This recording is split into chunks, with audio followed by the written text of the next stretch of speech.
What do you guys do, okay, what do you guys do if you're afraid, okay, about a meeting, okay, and a person, and you think they're going to get robbed? What do you guys do, okay?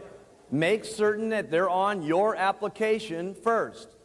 If that means you got to get them a German application, get them a German application. If that means you're so scared that you got to buy an Australian distributor kit and put in the mail an Australian distributor application, okay, and the guy signs up on the Australian distributor application and later on applies for a change of address, is that what I would do? I'd do everything I could to, number one, fight for the money that I get and protect the money that I get. That's what I would be doing. What needs to happen at an Herbalife business meeting is Herbalife. What needs to be talked about are our products. What needs to be talked about is our philosophy. What needs to be talked about is our business opportunity, okay? Anything other than that is going in the wrong direction, okay? We don't discriminate against anybody. The second thing that you got to realize, it's bad and stupid business to reject anybody for anything, okay? Regardless of their sex, regardless of their religion, regardless of their color of skin, regardless of their background, regardless of what religion they're involved in, and regardless of what the situation is, okay? Because if you build your business that way, you're going in a serious wrong direction. This also goes for multi-levels, okay? We say that you as an individual have the right to involve your first line in another business since that's your business. Everybody got that? Okay? We don't like it, but that's the situation. But if you try to involve your second line, you're not allowed to go and talk to your second line. Why? Because maybe you get paid on that, but you didn't develop that business. Your first line did. So if you go start attacking your second line to try to get them involved in something else, okay, or you're now invading the privacy of the person who sponsored them. We say you can't do that, all right?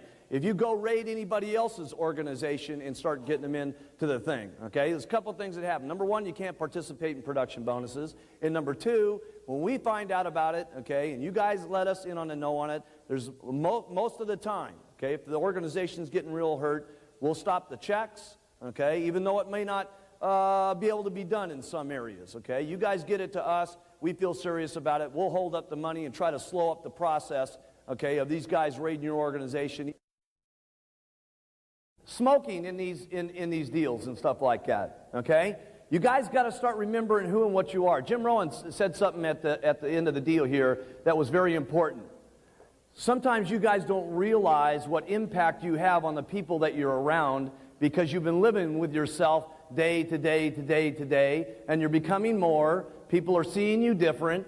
People are respecting you different, and sometimes you don't even realize yourself who and what you are have an impact on a lot of people that you're around, okay? So you guys have to be very mindful, okay, of what you're doing, how you look, how you dress, how you act, what you do in front of the people that you're around. This includes doing stuff that's not necessarily great looking for our business. Let's start acting like millionaires. Let's start thinking like millionaires. Let's start being millionaires before we get there and stuff like that. That's what I had to do, okay? I had to start talking about millions before there was millions. I had to start talking about big checks before there was big checks. I had to start talking about big business before there was big business, okay? Let's start being more than what we are, and at the same time, let's be mindful of what we are. There's a couple of ways to recruit that I just want to remind you of here. No question, one way is first-line recruiting. But there's also what's called secondary recruiting. So my goal always was, after I went through my circle of influence, doing every single thing I could to try to first-line recruit, which meant I was doing everything, by the way. And for those of you that don't do everything, you should at least know everything as leaders so that you can pass out the menu to everybody. What do I mean by that? Some of you, I mean, if you don't ever learn this, fine. Can you get rich without what I'm telling you? Yes. Can you get richer with what I'm going to tell you? No question about it. Some of you are good at only handing out flyers. That's what you are good at. Some of you are good at only doing flyers to get first-line recruiting going on. Some of you are good at only getting people in front of the HBN network, and that's what's making it happen for you. Some of you are good at just getting people one-on-one. You do presentations one-on-one, okay? And that's what gets you first-line recruiting.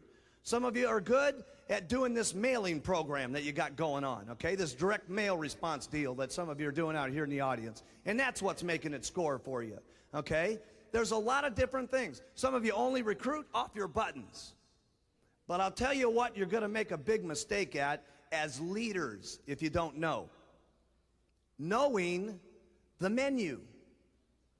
See, if you only continually be good at flyers, and that's all you ever tell anybody about, flyers, flyers, flyers, flyers, flyers, flyers, flyers, guess what?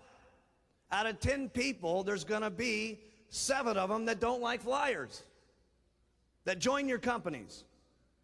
And there's going to be, because they're all going to be different types. Some are going to like flyers, some are going to like ads, some are going to like one-on-one, some of them are going to like the buttons, some are going to like watching the television set, some of them are going to like doing one-on-ones or using the direct mailing program. They're all going to like doing different things. And unless you know the menu, your advantages go way down on how you can attract people to the company. So make sure that you, even if you're not using the menu, that you know how to tell somebody about the menu. See, it doesn't make any difference if you don't use the menu. See, there's lots of stuff, myself personally, I wouldn't do. I wouldn't do it. I couldn't do this direct mail program that some of you are doing. I couldn't do it. Me personally. That doesn't mean it's bad. It just means that I wouldn't do it. Okay? Me personally, I love the flyers. Me personally, I love the advertisements. Advertisements is how I built my business, okay? Talking first line here right at the moment. That's what I love to do. But that's not the only thing I teach. Because if I did, guess what some people would have not done? Ads and flyers.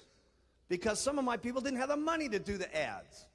Some of them were scared to answer the telephones. But they would put on their button because it was already in their kit and paid for. And they actually got to the president's team through the button retailing the product, and they mostly retailed the product and then turned them into distributors and got to the top, and that's how they got to the top. So make sure, as leaders, when you're doing your training classes, that you know enough about the menu so that you can attract every kind of person that there is, so that you can put them all on stage, so that they can all tell the results of the different parts of the menu, so that somebody in the audience says, I like that.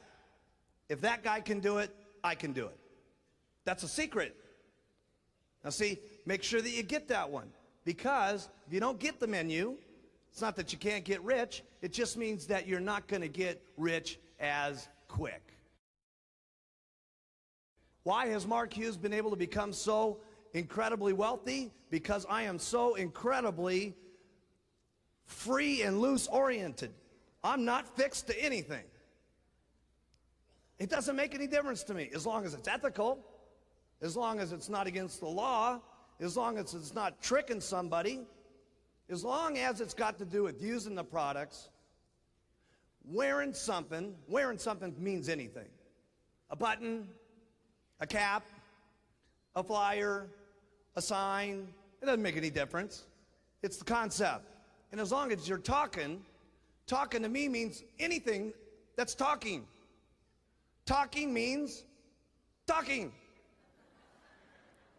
So, but if you get fixed to something, I've heard people say to me, well, listen, bad deal, bad deal, bad deal about this direct mail program and stuff like that. Hey, there's nothing wrong with a mailing program, okay? There's nothing wrong with it, okay? There's nothing wrong with this particular method of operation or that method of operation or this method of operation. Here's the only problem that there ever is with any particular method of operation, is if you start doing something other than what's in the philosophy. For instance, like trying to change the marketing concept. In other words, you add something to the marketing plan or add something extra to the concept that tries to make you some little extra money someplace, somehow, somewhere. Like, for instance, maybe books and tapes, okay? And you start making that one of the issues of your program, and you make that one of the big deals instead of using the products, wearing the button, and talking to people. Or making money on the meetings. Or making money any other way.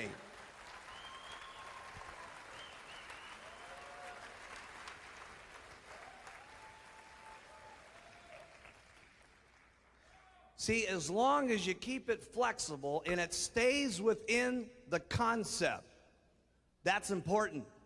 Because then you're able to get anybody. And that means when I say talk about this philosophy, I'm very serious about it, okay? Because anything that you do outside of the norm, okay, other than using, wearing, and talking, you're going to make a serious mistake. Making anything other than the issue of those three things, and you're going to make a mistake, okay? You could say use, wear, talk, and then religion, religion, religion. I don't care what your religious beliefs are, okay? Have every kind of religious belief you want to. But if you start making that part of your pitch, okay, and you start making that part of your program, guess who you just didn't get? We have one mission here in Herbalife, if you haven't recognized it. It is making a better world for people to live in, taking better nutrition to the world, okay? That is our mission statement, okay?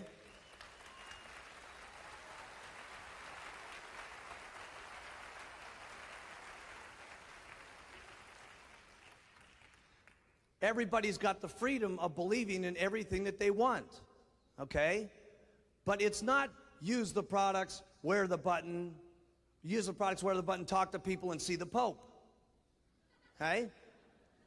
Because when it's use the products, wear the button, talk to people, see the Pope, guess who you're not going to get? The Jewish community. You see? The Arabics that are going to be involved in the company, okay? Any kind of person that you want to talk about. It's freedom of your choice to do with whatever your life that you want it to be. But if you really want to affect the world, you got to be loose about it and not put out your other hang-ups on other people.